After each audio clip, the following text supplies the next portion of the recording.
This program provides education, not advice. Sponsors pay a fee for endorsements and interviews. See the truthayf.com disclosure page for details. This is where technology, innovation, and personal finance come together. This is the truth about your future with Rick Edelman.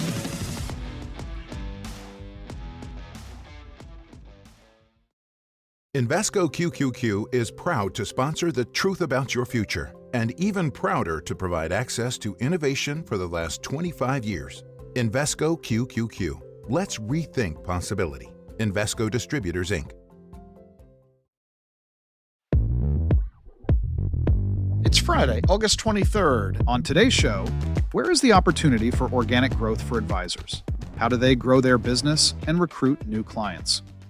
And a big conversation that I'm hoping we're going to be hearing an awful lot about in this election season is Social Security. So far, it's not getting a whole lot of attention, but it really needs to, and you know why if you've been a long-time listener to this podcast and my prior radio show.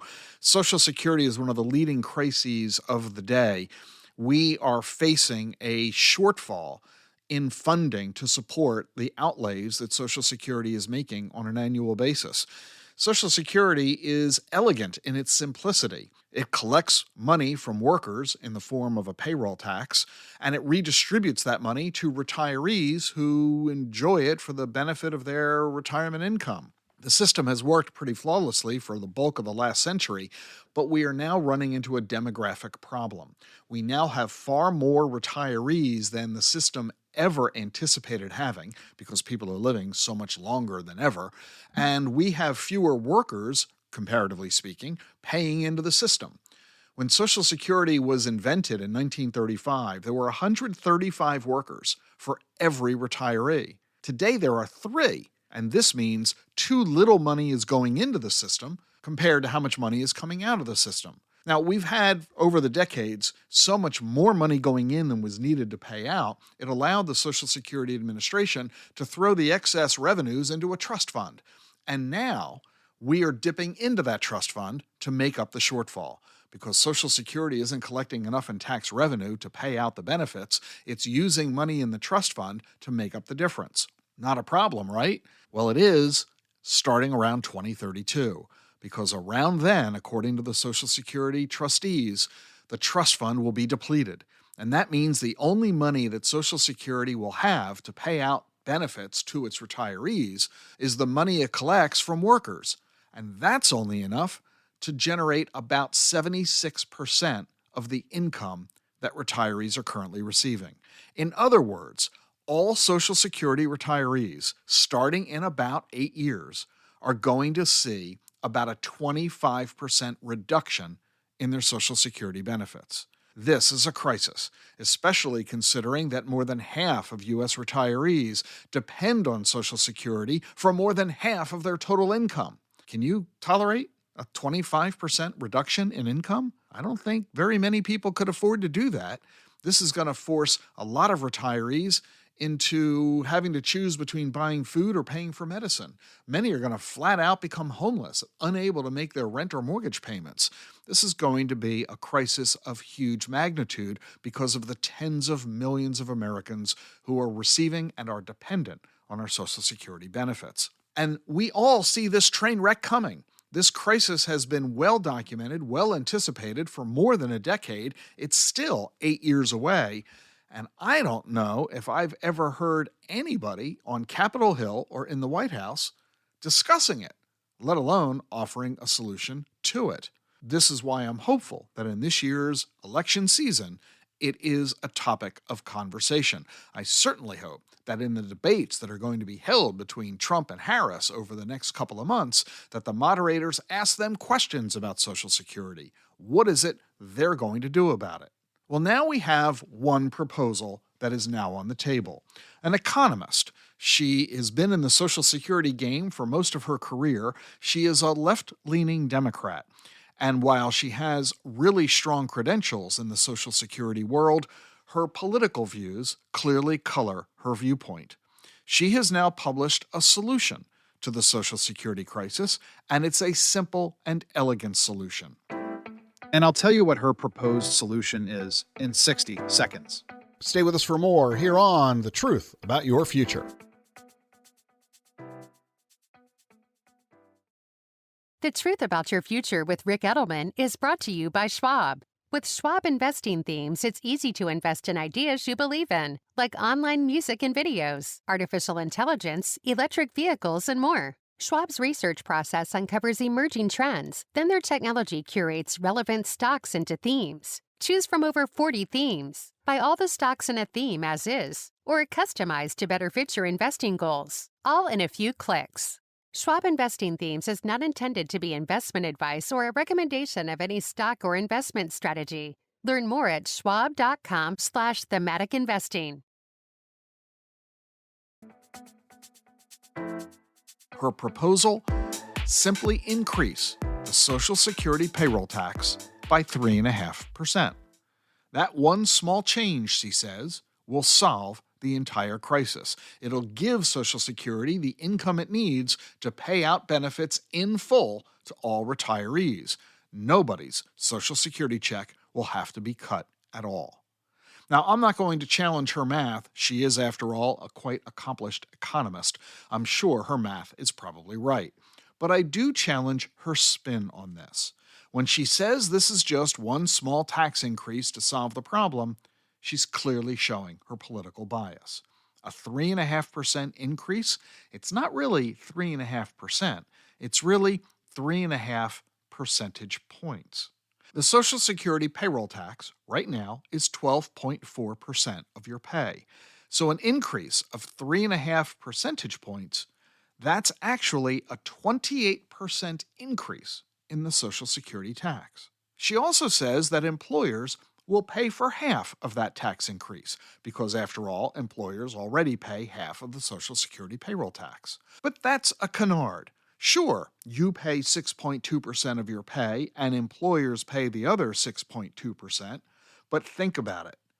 The fact that your boss is paying 6.2% of your salary into Social Security, well, that's 6.2% that you're not getting in salary.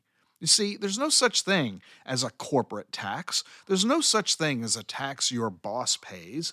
Any tax your boss pays, any tax a corporation pays, is paid by the consumers who buy the products, or it's paid by the workers who are getting those salaries. This is why I'm always laughing whenever I hear people talking about raising the corporate income tax. By the way, Kamala Harris has endorsed that idea. She did that last week.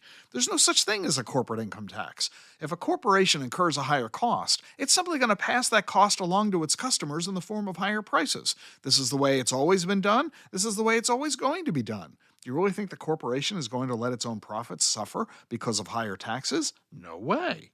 And this is why this economist's proposal for solving the Social Security crisis is a strictly one-sided proposal. Raise taxes, she says. She flatly rules out the idea of cutting or delaying benefits in any way, shape, or form. And that is precisely the problem. Congress is going to be eventually forced to confront this issue.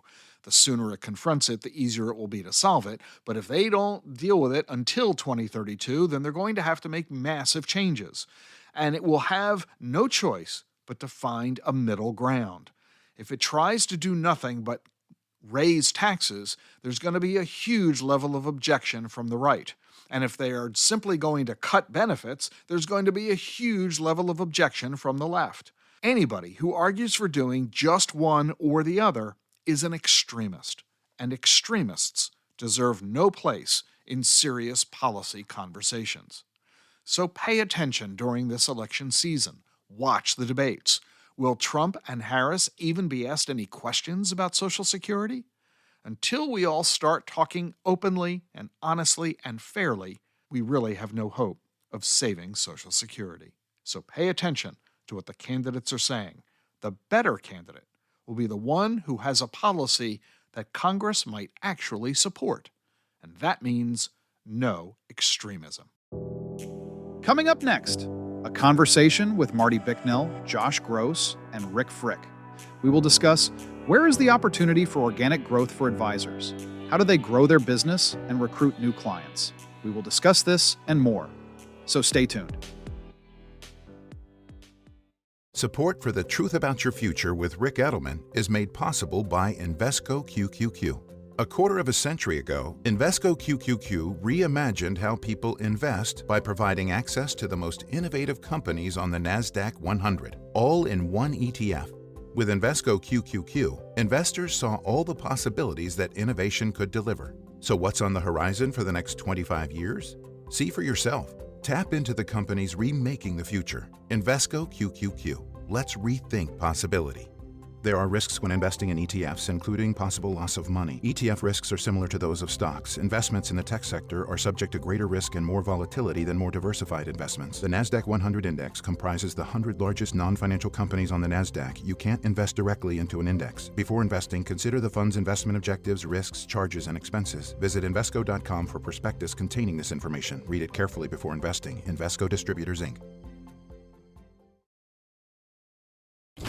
Electricity, a big idea that's inspired countless new ones. From powering the light bulb to virtually powering our entire lives. 30 years ago, State Street launched the Spider S&P 500 ETF, SPY. A big idea that inspired the world to invest differently, and still does. What can you do with SPY? Before investing, consider the fund's investment objectives, risks, charges, and expenses. Visit ssga.com for a prospectus containing this and other information. Read it carefully before investing. SPY is subject to risks similar to those of stocks. All ETFs are subject to risk, including possible loss of principal. Alps Distributors, Inc. Distributor. Welcome back to The Truth About Your Future. I'm Rick Edelman. The following interview is from my Wealth Management Convergence back in March.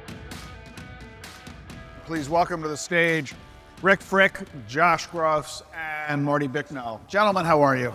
Good. The industry is evolving in really profound ways.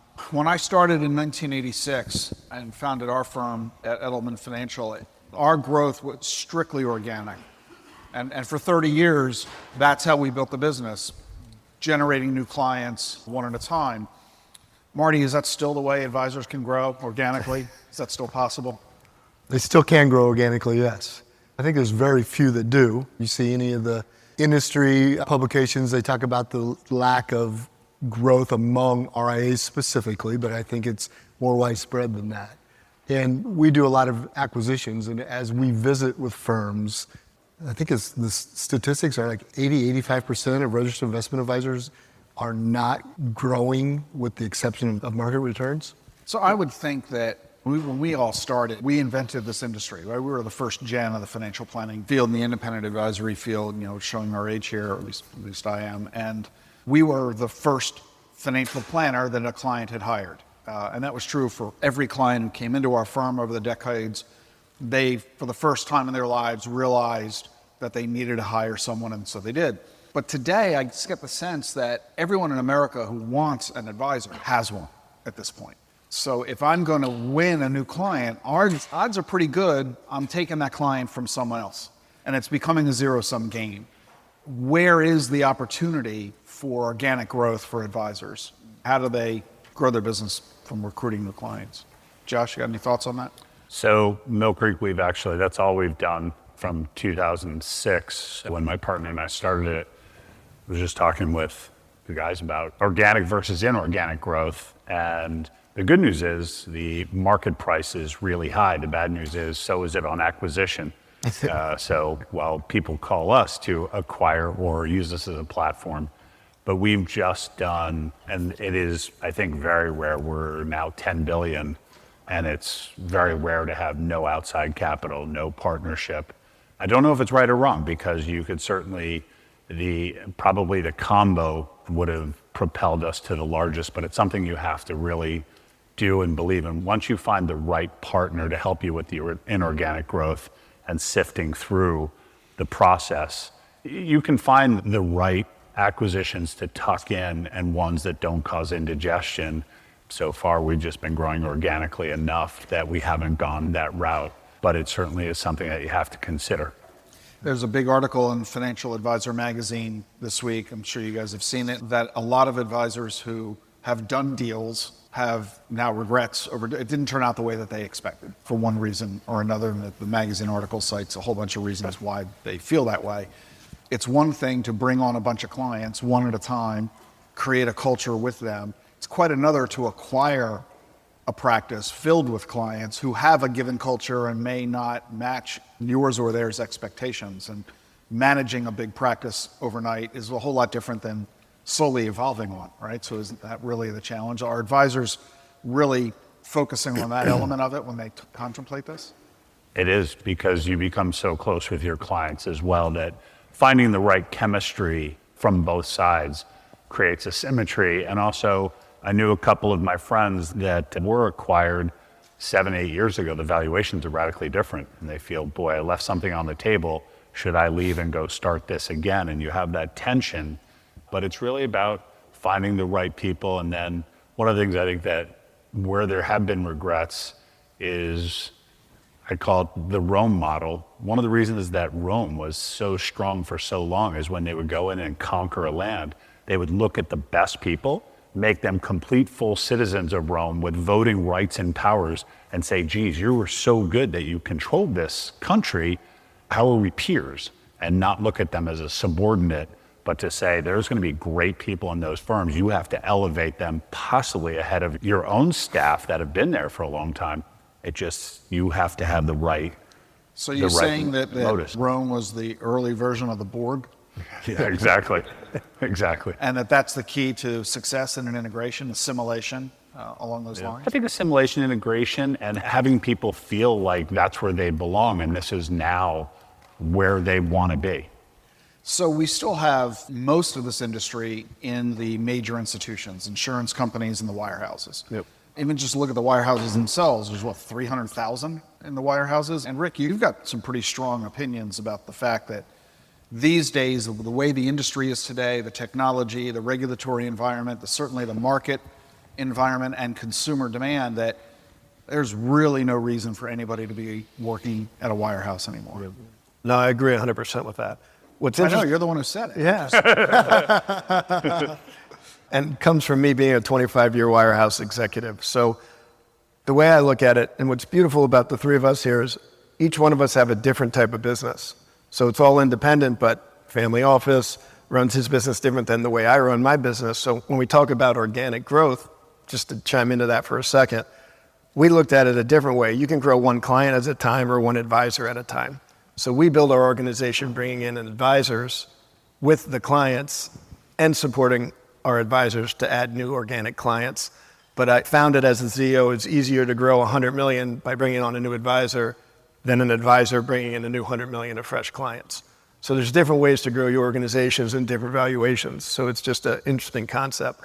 But yeah, in 2018, I joined Gladstone as the CEO. I was Morgan Stanley in New York most of my entire career. It took me a while to realize that if everyone at the wire was smart, they would leave tomorrow, because you don't need the office scale anymore. COVID totally changed that for all of us. The technology platforms that we can build when you're independent are just as good, if not better, than what Morgan Merrill give you.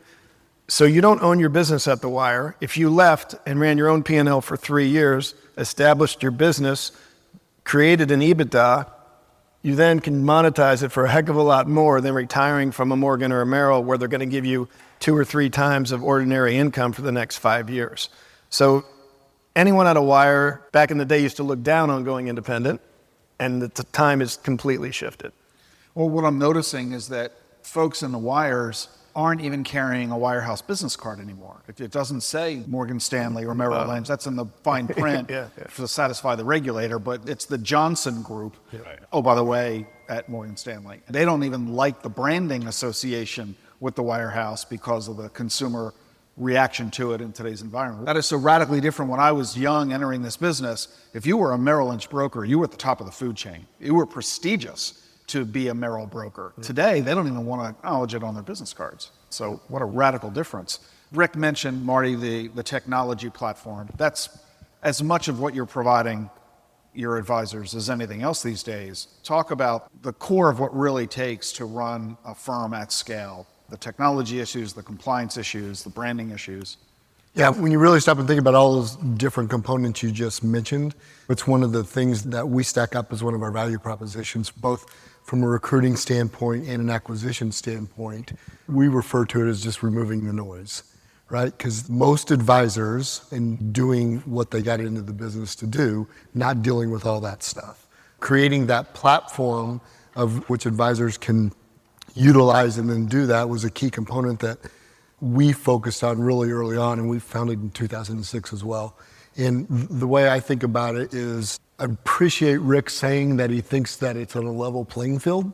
I spent 16 years at A.G. Edwards and have now done this for 17 years. From a technology standpoint, the registered investment advisory business is still behind. And it's behind from the aspect that every tool we use is its own tool. And so you're in one tool, you got to stop and get into another tool, you got to stop and get into another tool. A cool thing about what's happening in our space live right now is all the wealth tech that's coming in, and it's changing live right in front of our eyes. And 5 years from now, I do think we'll be able to say what Rick said. Elaborate on wealth tech. Are you distinguishing that from fintech? I am distinguishing that from fintech, specifically targeting wealth firms, the technology to do that. Whether it's a Vanilla, which we all know, whether it's an Eaglebrook, which we all know. There's just looked at something the other day called iCloud. They're all specifically targeting us as a fresh group to innovate. And that's creating scale for you. And is that table stakes for you to be able to operate, or are you using that as a value proposition to entice advisors to join you? Today it's a value proposition. There's going to be a day it's table stakes. But today it's a value proposition. I guess the old big conversation is all about M&A from your perspectives. And you're on the buy side generally, recruiting advisors into your firm, either individually or an entire practice. What is the enticement? What is the pitch that you're giving to advisors to get them to join you? I'm just going down the line. Well, depends where they're coming from, right? If you're already independent, there's a value prop. If you're at a wire, there's a value prop. If you're at a bank or an insurance agency, there's a different value prop. You're willing to recruit from all three of those sectors? Correct. Kind of an omni-channel approach. Let everyone affiliate with us either way. We have a fee-only RIA. We have my legacy business, which is hybrid RIA, and then we have our own corporate RIA BD. But the difference, I think, is each person can pick where they want to go. But to Marty's point, if you go independent on your own, who's going to become your head of compliance, right? Do you just make your assistant now your new CCO, and then the SEC comes in and it's game over? Or who's going to give you your technology stack and platform? Because it's going to be so expensive if you have $500 million and you just launched your RIA to get on SS&C and Black Diamond and everything that you need to compete against what he's built or what you built or what I've built, that we're going to give to you basically for free or part of our platform. So the value prop is we have the scale to have marketing, to have compliance, to have technology, but you still own your own firm. You still brand your own name, your own self, but why take on all the risk of launching your own firm? Why take on the audits? Why take on the cost? Why go away from the best thing you do is get new clients and new client assets to become a business manager? Because most advisors aren't great business managers. Well, isn't that an argument for them to stay where they are and just keep doing what they're doing? If they're already independent, different. But if you're at a wirehouse, you could say, okay, your payout's 40%, you're going to go independent, it's going to be X. You'll double your income, you'll be 1099, you'll own your own business. Why would you ever stay? Part of our discussions with when we're running into people that, first of all, it's differentiating. There are many people that we talk to that I regard them as they're a chef, but they want to be paid like a hunter. And it's amazing how many people believe they're hunter-killers. They were a part of a team that brought in a ton of assets, but when the rubber hits the road, they're not sure if they can really get out and sell and create up-to-bats. Creating up-to-bats is really, really difficult. For the people who are very good at up-to-bats or are extremely good chefs, they can handle a large practice that might be sent to them. One of the advantages that we have from our perspective, because we haven't sold off our equity, we're 100% internal, that there's the opportunity for people to have equity inside the firm and capture that multiple and reward them, and they have a voice inside the firm. Our firm is only 50 people, so it's still efficient, and if someone is really good, you still have the ability to have a fingerprint. I joined the Navy when I was 17, and the best advice I got from my Lieutenant JG when I was an E3 on a carrier was, don't say anything for 10 years, then we'll ask your opinion. And that's not, that isn't really, whereas as a firm of 50, one of the advantages at a boutique is we need you. We need you to be a line officer now, and if you're good, it's a meritocracy within that meritocracy, and you have the opportunity to have equity, to have a fingerprint. There was a lady that we hired, Katie Poole, that was originally came in to work with another partner, myself, and after 90 days we told her that working for us wasn't working out, that she had to work with us, and that by the end of the year she would be a partner. And she's just spectacular. I don't know that that's possible when you're at too large of a firm. So for us, we've tried to create it more as a family. That's different than, but it's harder. You have to explain what a Mill Creek is and where the heck Conshohocken is, if you can even spell it. It's outside Philly, by the way. As I was saying earlier, Conshohocken is an Indian term for just outside the Philly wage tax. But so you're just grabbing it from a different perspective and seeing, and sometimes, just like clients, sometimes having a boutique as a fit, sometimes they want the big mega name. And the good news is there's enough business for everybody. And frankly, some of our best referral sources have been what appear to be our arch enemies, which is have as few enemies as possible. And our friends are people, the three of us all sit on boards. We all have to recuse ourselves when we sit on those boards. I would much rather send business to people that I respect and my friends than to send it to somebody who we don't know. So, we have the Philadelphia Eagles Charitable Foundation. The Eagles were sent to us by ostensibly an arch competitor because we're good friends. There's no reason we will never go and poach their employees. We try to stay away from their clients. You play nicely in the sandbox and develop relationships. It's a small world. So recruiting and acquisition value prop. So I'll try to do this quickly, but you just pulled a string. You do realize that, right? I think from our perspective, we like to position it we talk about it as a three-legged stool. So leg number one is we believe in feeding our advisors. So we think client acquisition strategies should be at the enterprise level. The most difficult component of business development is filling the funnel. So we believe in filling the funnel for our advisors. In 2023, we brought on 4,000 households and $7 billion in new assets organically. The second leg of the stool we refer to as surround our advisors with tools and resources that elevate the value prop and the client experience. So think taxes, trust company, insurance, boutique investment bank, dedicated investment team, and a practice management team for training and development. So surrounding advisors to fill in the gaps so that their value prop is elevated. And the third and last I already mentioned, which is removing the back office noise.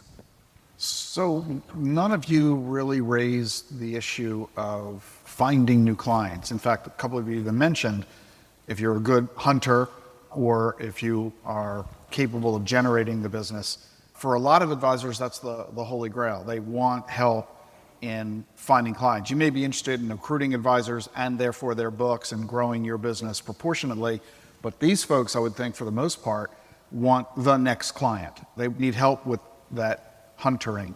So to what degree do any of you assist advisors in recruiting clients? So what's interesting, it's all this conference, but everything's going towards a technology base, right? You have to touch more people to get one client than back in the day where you just opened up Dun & Bradstreet or the phone book and started calling people, right? No one's taking your calls. So it's more of a digital strategy. And the organization we partnered with, we're a little different. So there's 3 private equity firms that are invested, but it's still owned 64% by the partners.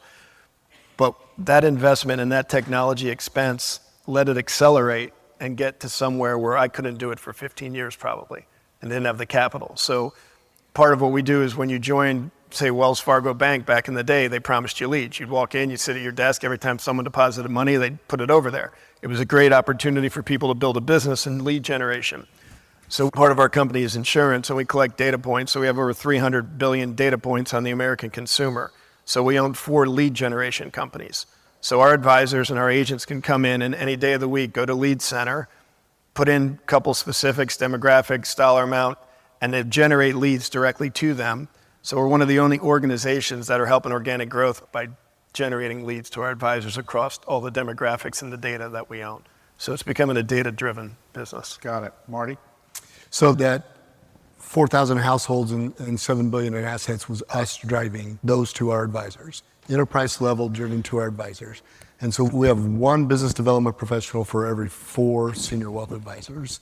And then We also believe in the strategic aspect of partnership. So whether it be Fidelity and Schwab's referral programs, one of the largest property casualty insurance brokers in the country, CPA alliances, different avenues that give our advisors the chance to be in front of other professionals that they wouldn't be able to get in front of, that then refer the client, sitting next to somebody whose job is business development. So we want our advisors to be strong point of sale, but again, we don't want them filling the funnel. It's time consuming. I think not dissimilarly, the firm never competes. We don't have house accounts, so we're never competing with our different teams that we have. And in fact, the people who are not the dedicated relationship managers, and that as we come across various referrals, we want to send those into teams. When the team gets to be at a reasonable capacity where, as what we call it, if we give you $1, I hope you'll make it into $3. You'll get a referral, you might get wallet expansion within that client relationship as maybe the family then sells a business and it might expand, and it's much quicker. If they're just dialing for dollars, that old style, that's a 5 to 10 year proposition to see if someone's successful. You've got to accelerate that much more quickly to get somebody who's really going to be on a much faster track. And so we fill up each team with a decent amount of referrals, and then they will continue to grow from there. At that point, when they get to half capacity, we'll hire and start another team and another team. And that's how, and then we've found groups that are just out. So we're based outside of Philadelphia, but that's how we have a group in Aspen or in Pittsburgh or in Naples, Florida, because we also want to expand geographically as well. So it seems that we're going through a metamorphosis in our industry. In the beginning, we're all individual practitioners. Then we became ensemble practices where 2 or 3 of us would get together and basically just share expenses, but keeping our clients separate and our books separate and profits separate. Then we kind of built a business of it. Started as the firm grew and you added employees, you then had to hire infrastructure activities like HR and compliance and trading and operations and such like that. And now at the point where you're really running major corporations and you're dealing with all of the issues that major companies engage in, not the least of which, 2 of you have mentioned it, is capital. The ability to raise the capital needed so you can grow in a successful way. And that means, for us, private equity. You have minority interests of private equity in your practice. You said, Josh, that you are still not receiving any. None. Marty, what degree? You're still privately funded at this No, we have a private equity partner. 35%. Majority or minority? 35. 35%. Mm-hmm. So talk about the impact, you two, Rick and Marty, about life with PE firms. What has surprised you? What have you benefited from? And what just pisses you off? Rick, I'll go first because you go short. first. You go first. It's been fantastic. It's been everything that it was sold to us it was going to be. I don't know if that's because we were blessed to choose the right partner or not, but June will be our 3rd year anniversary, and it's been fantastic. What has it enabled you to do that you weren't able to do before? The most interesting thing about Leonard Green Partners, who is our private equity sponsor, is they back founder-led firms and let them operate. And if I have a question or a need, they'll be at the table, they'll come with ideas. If I don't like the idea, they leave. We raised public debt for the first time 2.5 years ago. I didn't know how to navigate that. And so having them at my side to navigate that was very valuable. A similar experience. Ours is great. So we've raised money in 16, 19, and 21. 3 different firms. Combined, they own 40%. So still minority. But we've had specific firms, like the last firm that came in is one of the best technology investors in the world, right? So they own a minority stake, but you get their brightest and smartest people working with you hand in hand to help you evolve and help you grow faster. So I find that very beneficial. Some of the negatives are maybe by 3 different firms in the board meetings, and you got to get some things approved, and they take a little longer than running your own firm. You got a little bit of politics going on. Yeah. Every quarter you got to stop business for 2 weeks and get ready for the board meeting. And if you had a 3-year interval from the first PE to the most recent PE, they have different clocks for the liquidity of their investment. Correct. The 16 firm has been in the whole time. All 3 of them have not turned over, call it that way. So what's the negative, Marty, that you've experienced with PE? Truly haven't experienced it yet, but as you know from being the pioneer of this back in the day, were on the carousel, and the carousel's spinning. When do they want off? Is PE ownership inevitable? Josh, are you going to get to PE one day? Probably eventually, because it's not a business that really transitions through generations that well. It's a service business, and the relationships, and unfortunately, you could go through a management-led buyout, but they would need PE as their partner just because of the valuations of the firms. So it's probable that is, unless you get large enough where you really can think about an IPO yourself, and that's just a completely different equation. And in order to get that big, you're probably taking on PE or other investors, because people will simply age out and they will say, look, I'm happy with X dollars, and in which case to buy them out. If you have a partner that's worth 20 or 30 million of their own, we don't just keep 50 million sitting on the side. And we try to manage that, where if somebody does put their stock, we have 3 years in order to gather the capital, where we don't have to have a sitting war chest, or we don't have to have a bank relationship, that it gives us 3-year notice. We pay them interest. And we just had our founding chief investment officer retired, and it ended up working really well because we got 3-year notice. The good news is you are gathering the capital, and you are actually, the firm's valuation was growing, and we were able to do it organically, internally, and through some of the younger partners saying, I'm in, this is what I want. So an organization the size of yours, all three of you, puts your goals and objectives potentially different from those of advisors in the practice. They are ultimately looking at their retirement, and they want to serve their client, they want to maintain the assets, and then ultimately retire. You have a longer time horizon than that, and a bigger one than just that. So it can create a dichotomy of goals and objectives. And you layer in the private equity on top of that, who are the exact opposite. They may have a very short clock, anywhere from 3 to 5 years typically for PE. So talk about the juggling priorities and dealing with the needs of all three parties. You as the firm, the advisors in the firm, your PE partners, and making long-term investments, significant decisions that may or not be felt by the advisor or of value to the advisor. Talk about how you balance all that, right? Part of the reason we, in 21, decided to do something, and it took a long time, the market in 22 was down, is part of our recruiting pitch to advisors is if you go independent and launch your own organization, there's not a built-in succession plan either. You then have to figure it out what you're going to do with your organization when mom or dad decides to retire and the kids don't want to be in the business anymore, and it's a relationship business and the clients walk out the door. So part of our pitch is come in, join us, own your own firm, but come to the meetings, be part of the network, build relationships with other advisors, and then have a natural succession plan for your business where you can monetize it to the other person within the organization. So that's really worked. The PE money for us was a little different.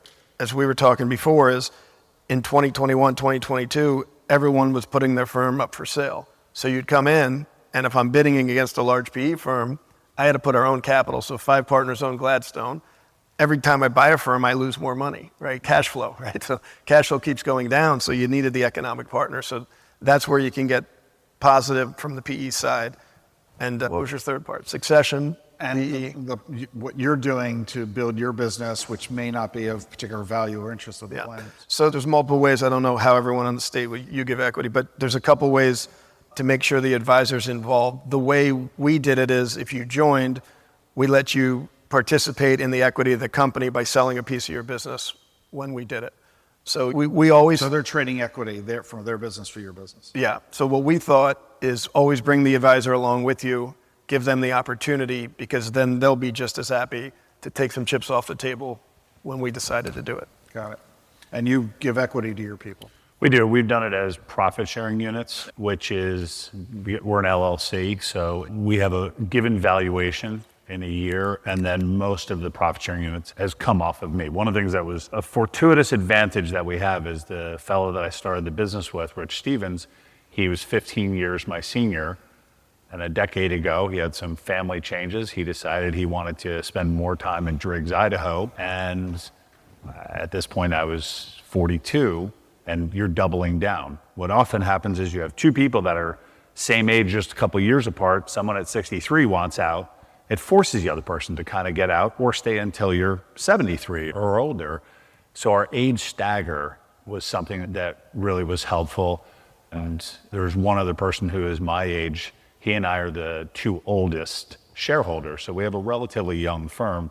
So we've tried to manage that where people don't have to put up millions of dollars to buy equity from somebody that most of it are LLC units that have come off of me at a given valuation. So if the firm sells for X, my equity, until they are awarded the equity, the first 100 million it would distribute, they don't participate. But if the firm sells for 150 and they own 3%, they would get 3% times the 50 million in excess of the 100 or something that's like that, where it prevents them. Many young people who are emerging just getting equity, they don't have $1 million to go and buy someone's equity and put that down, or have a banking relationship where they now have debt. So you just give them the participation in the upside, which then motivates them to grow, which helps everyone else. Was that something you had from the beginning? I know at one point, Mill Creek had to pivot from your original business plan. We did. We actually did have an outside shareholder who, be careful of your partners, he was a potato head. And that was, it's very difficult. It became quite adversarial and it caused a major issue. Rich and I took the entire brunt in order to exit that person. We thought it'd be a great collaborative partnership. It just didn't. And so it created a large pivot in how we did things. It hasn't made us fearful. In fact, I'm really close with several private equity firms. You want to keep building yourself. If you remain independent as we did, you want to pretend as though you're getting ready so that you don't have to have consultants come in and completely rework what you're doing. So we've stayed in a model and thought about it as though we're ready to sell. We just have chosen not to because we've continued to grow organically enough, and we just have decided not to quite go that path yet. But it's great to hear both of these firms where it's about a third, they still retain control. It can be done. You can have your cake and eat it too on those things. We've remained close, and you just have to make a decision. Are you going to take it as growth acquisition capital, or is it put some capital in your pocket? You're right that in the long term, one of the things that I think all three of us, if you ask independently, it's really important that we do look at our employees as we don't have the right to risk their futures. And I've seen a couple of the money managers, not the RIAs, but the money managers that blew up in the Philadelphia area. The lead person got enough money out, but their employees who had 5 or 10 million of equity, that just went away and vaporized. And that was because the firm wasn't thinking about them as one of their constituents, and that the leaders need to really be thinking about them as it's much harder for them. Entrepreneurs can reload and redo, but honestly, most people can't. And that's why they aren't the entrepreneur. And that's the real challenge for advisors, isn't it? That if you're going to join a firm and part of the promise is you get equity in the new firm, you're betting that firm, which you are not in control of, or even perhaps being influential in, is going to be a good steward of the economics that you are betting this transition on, and that isn't always going to work. It's your family, it's your clients, your relationship. You want to, for the most part, you want to find a benevolent dictatorship, because usually it's not one person, one vote. There is a base and a nexus of power. True democracy doesn't really work that well. Benevolent dictatorship. Yeah, I agree. Yeah, you're a fan of that. Yes. Being the dictator. Mm-hmm. Yeah. He prefers Il Duce. I think all of us on here would say that. What are the big challenges today in running a practice the way that you're running it? You've got a lot of mouths to feed. You've got a huge internal staff on salary or depending on you career-wise. You've got the advisors who are expecting and demanding that you are facilitating their ability to serve their clients. And you've got ultimately the clients as well. So name one big challenge that you're experiencing today, Marty, running business. Yeah, I think for us, as we think about the business and whole in the way you mentioned it, I'll say attracting advisors, biggest challenge, but I want to make that bigger than just attracting advisors in the form of recruiting them or acquiring them. The number of advisors in the industry is no secret, is going down, right? And it's actually going to increase. The speed is even going to increase. So the challenge that we've decided to undertake is, how do we train the next generation?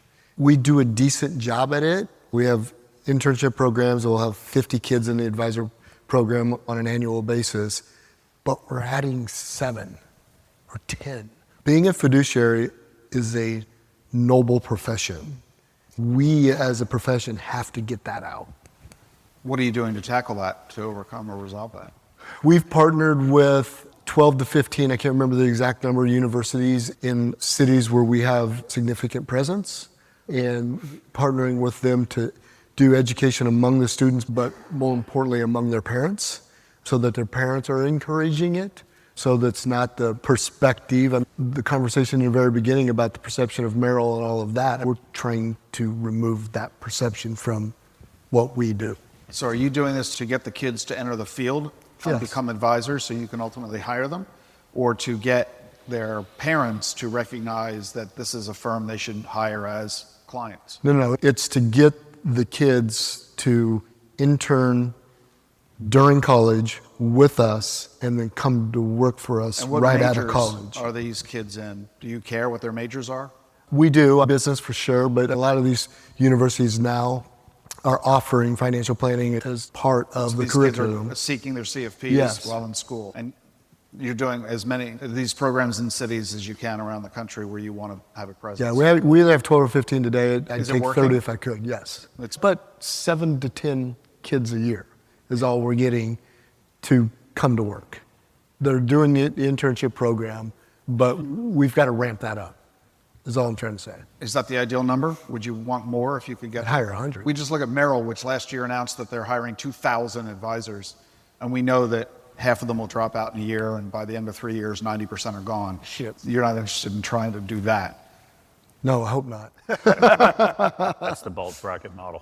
So Josh, what's the big challenge for you today? We just got through an SEC audit, and that was just so enjoyable.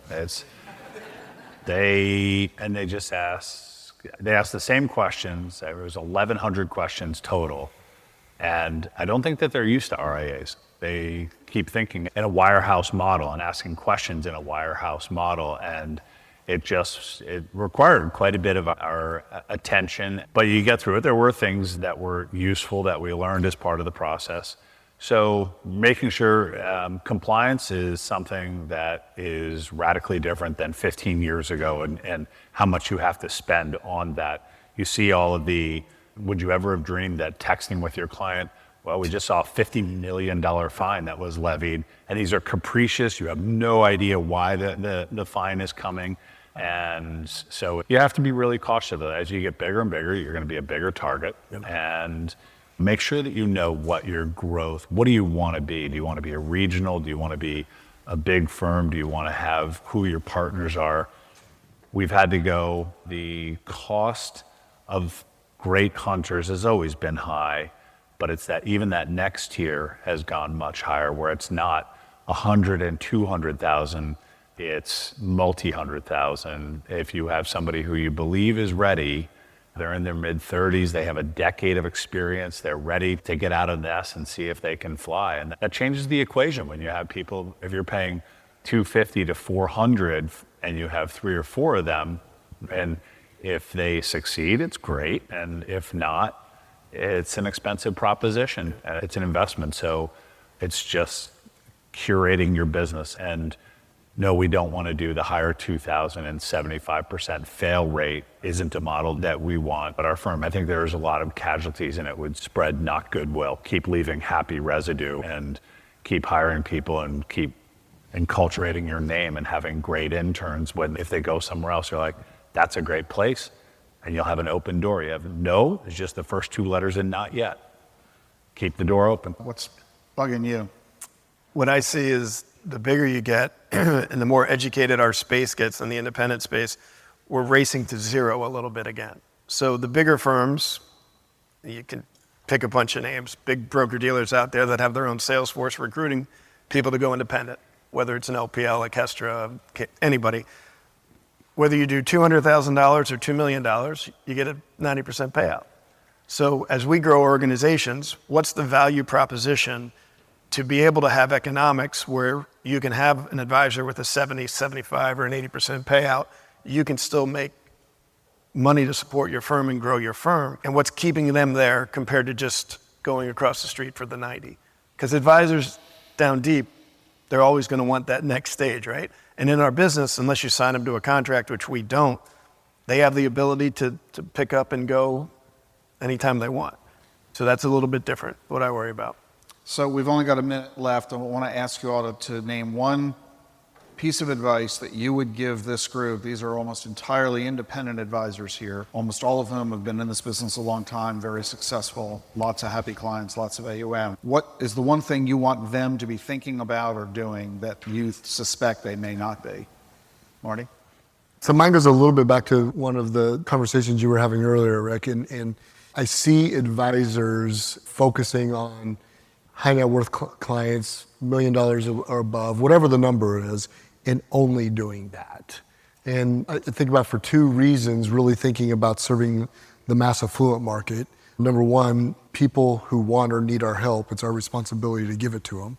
But secondarily, if there's $30 trillion being inherited in the next decade, those are the people that are going to inherit it.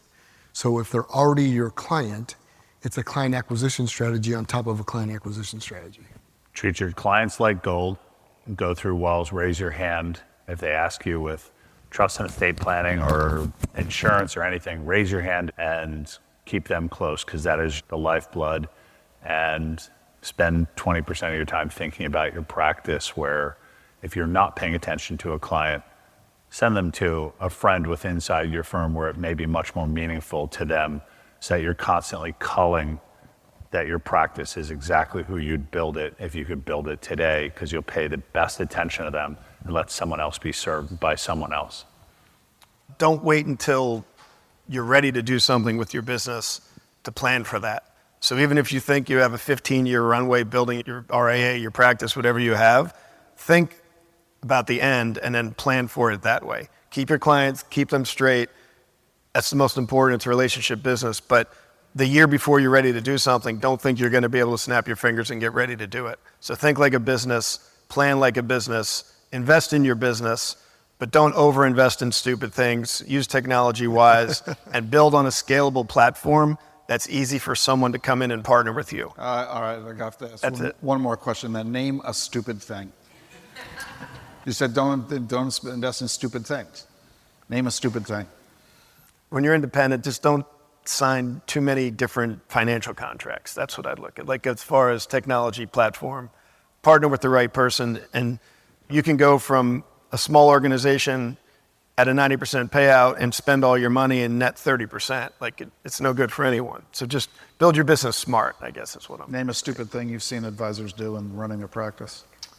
Not really thinking about where their segmentation is. If you are in the $1 to $10 million practice, thinking, oh my goodness, I should go whale hunting. Most whale hunters were really agricultural people, and they just paint the great paintings of when they caught the one whale in their life. And just stay in the segment, and whether you are 1 to 10, if you're 10 to 50, if you're 50 and up, because you don't really appeal. 1 to 10, you don't quite have the skills to think about the 200 and up, and don't whale hunt. On the other hand, if you are in that very large, the 100 million and up categories, taking on the 1 to 10, you might not pay enough attention. And that's where that segmentations, and keep building your practice where it's a uniform group of people, because you'll always be in tune with them. Name something stupid, Marty. Mine would just be not being client first. You see all the advisors in the industry doing things for their own benefit versus the clients. Be client first. Yep. Marty Bicknell, Josh Gross, Rick Frick. Say thanks to them. Thank you. Thank you, sir. Coming up next on the show, a question that I got from one of our listeners. How should you think about Bitcoin? Turn to a specialist. For 6 years, Bitwise has been helping investors access crypto. Bitwise manages the world's largest crypto index fund. They also offer 6 crypto ETFs. You get cutting-edge insights, expert Bitcoin research, and a nationwide team to help. Bitwise helps investors and advisors navigate crypto with confidence. Partner with a specialist. Look for ETFs backed by Bitwise. BitwiseInvestments.com. Carefully consider the extreme risks associated with crypto before investing. Thanks for sticking around with us here on The Truth About Your Future. Got a question from Jim in Illinois. Here it is. I will probably never need the money in my Roth account. However, I would still like to grow it as aggressively as possible, but safely. Any suggestions? I loved the first sentence. I have money I'm never going to need. That gives you great flexibility to do whatever the heck you want to do with it. Wonderful, that's great. But then you said you'd like to grow it aggressively. Love that. Makes sense if you don't have the need for the money and you can therefore treat it as frivolous and you can lose it and who cares. Great. But then you said, I want to grow it as aggressively as possible, but safely. Come on. We can't have it both ways. That doesn't work. You want to have it grow aggressively? Fine. That means high risk. You might lose money. If you want it to be safe, you're not going to be investing it aggressively. So you got to choose. I mean, I can't tell you how many times people would walk up to me after a seminar and say, Rick, what's the best investment? Like, best? You mean best return? Highest return? Or do you mean best as in lowest risk? Or do you mean best as in lowest tax? Or do you mean best as in lowest cost? Or do you mean best in lowest volatility? I mean, how do you define best? We have to choose. If there was one single investment that delivered on all of those, well, then we would all be buying that one investment. It doesn't exist. The investment that will allow it to grow aggressively isn't safe. And the investment that is safe is going to be low in return. So, Jim, my friend, you got to choose. You can't have it both ways. And this is why people end up diversifying. You choose some investments that have the potential to grow aggressively and other investments that are designed for safety and other investments that are low in tax. And with all of it, they should be low in cost. So you need to decide how you want to go about this because otherwise, I question your entire premise that you'll probably never need the money. If you really felt that way, you wouldn't be focusing on aggressive or safe. You would be focusing instead on results. You can send me your question as well. Just send it to askrick@thetruthayf.com. The link is in the show notes. I'm glad you're with me here on The Truth About Your Future. If you like what you're hearing, be sure to follow and subscribe to this show wherever you get your podcasts, Apple, Spotify, YouTube. And remember, leave a review on Apple Podcasts. I read them all. Never miss an episode of The Truth About Your Future. Follow and subscribe on your favorite podcast app. How do advances in science, technology, and medicine translate into investment opportunity? Listen and learn. This is The Truth About Your Future with Rick Edelman.